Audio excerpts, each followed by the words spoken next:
Hey, everyone. Ah, Granny. You're back. So, no good news for me then? You saw right through me. The Traveler collected a lot of spirits, and I checked all of them one by one. None of them matches Leela's description. I figured. It was written all over your face. It's alright. I didn't exactly have high hopes for the needle in a haystack approach anyway. Leela's condition is still stable, but we're not really getting anywhere. Well, luckily, I made some progress on my end. Leela's parents told me that he made a new friend recently, and apparently he's been out of the house for days at a time. On one occasion, they secretly followed him and saw him and his friend tinkering around with something at a camp. Yeah, some guy who goes by the name Kokuchu, dressed in what looked like Inazuman attire. Is this really all I'll need, Mr. Kokuchu?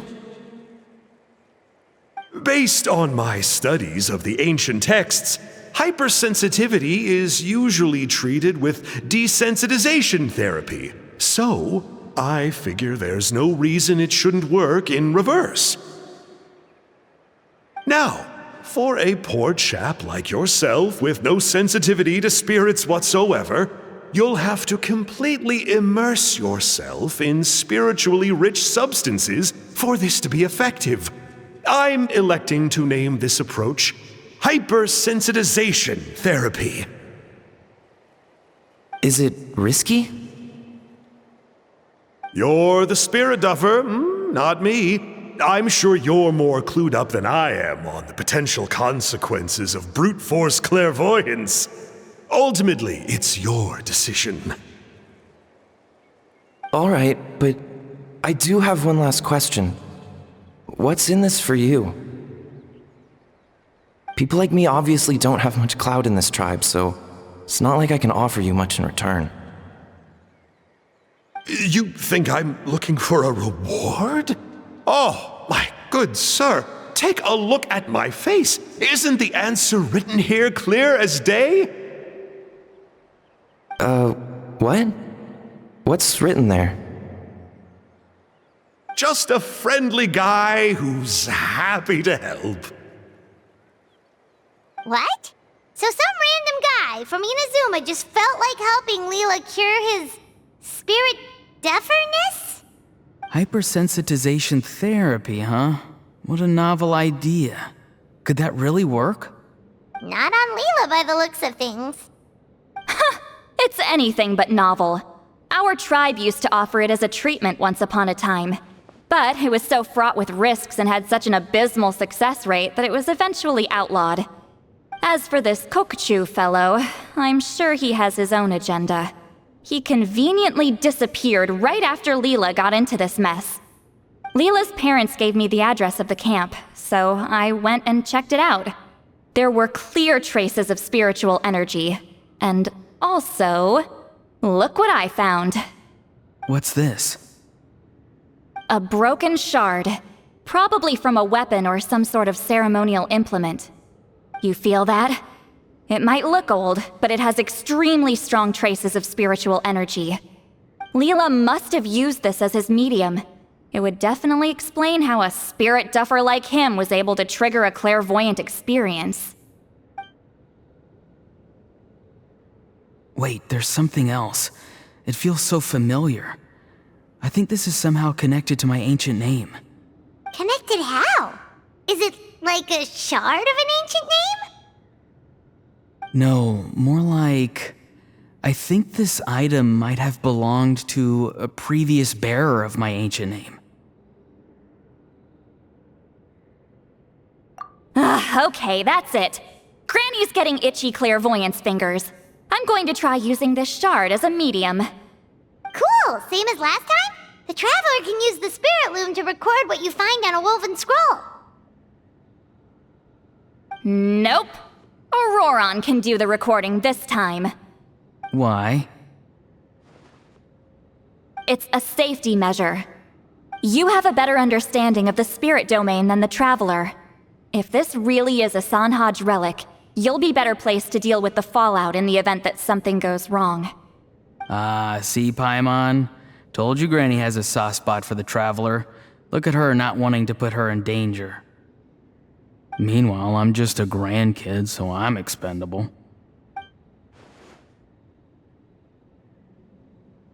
Hey, what are you blabbing on about? Sorry, Granny. I'm ready now. Then let us begin.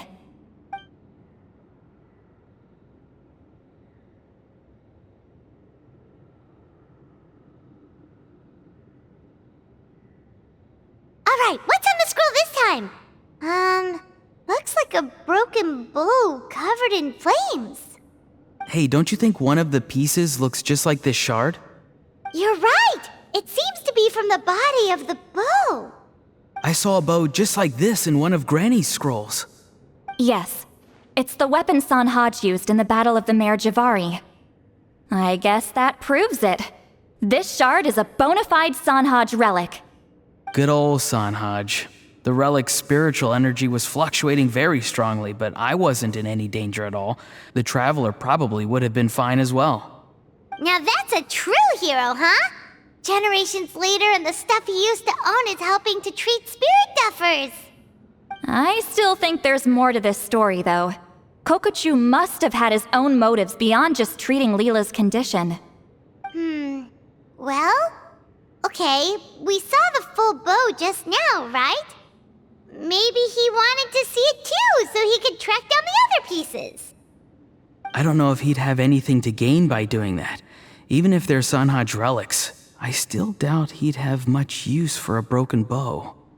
Also, why use a spirit duffer in that case? You're basically setting yourself up for failure. Huh? Leela's body is responding! Let me take a look. I can sense a spirit being drawn to the relic. Looks like Granny's plan is working.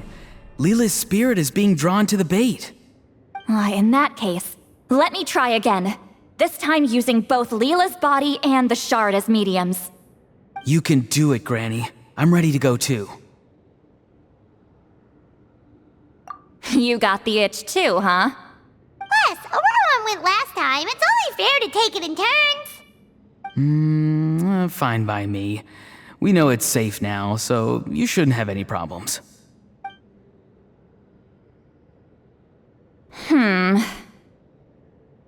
All right, if you insist. Be my guest. Just let me know when you're ready.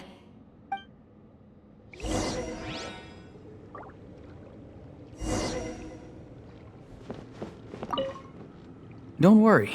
I'm quite sure the shard is safe. There shouldn't be any danger.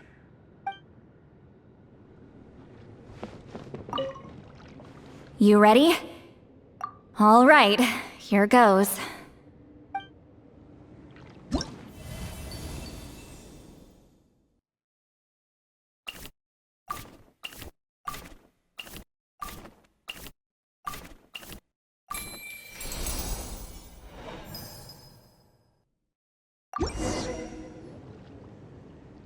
Another image has appeared.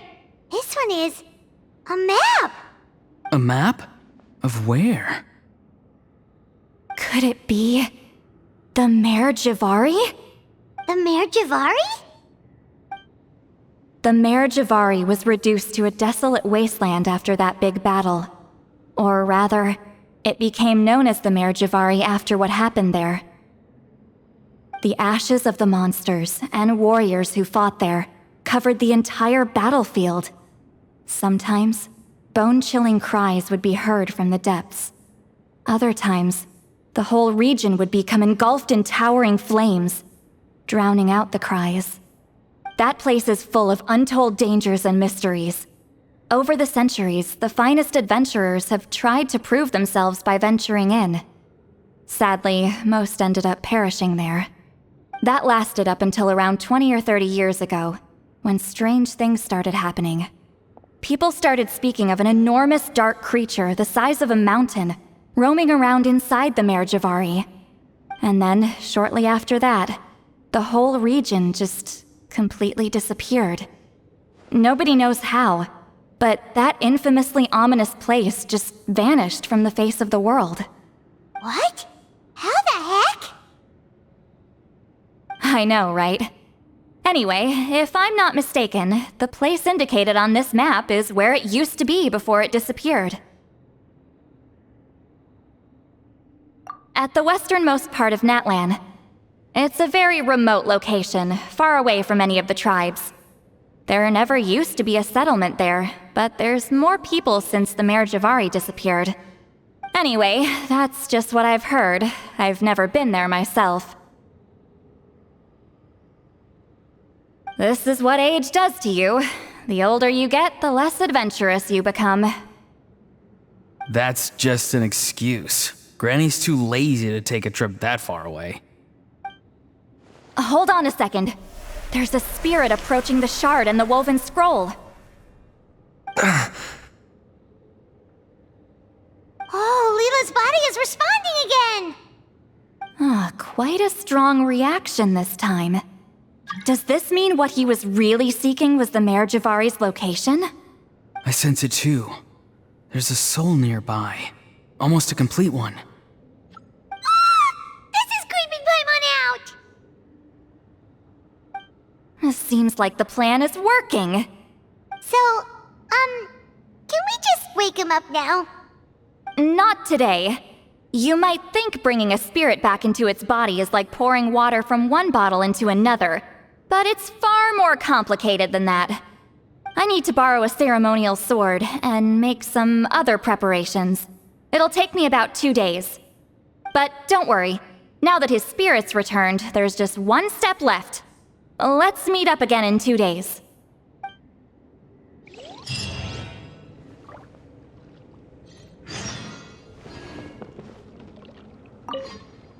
Something about this still doesn't add up for me.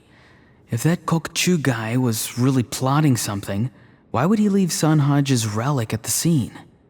Unless that was also bait.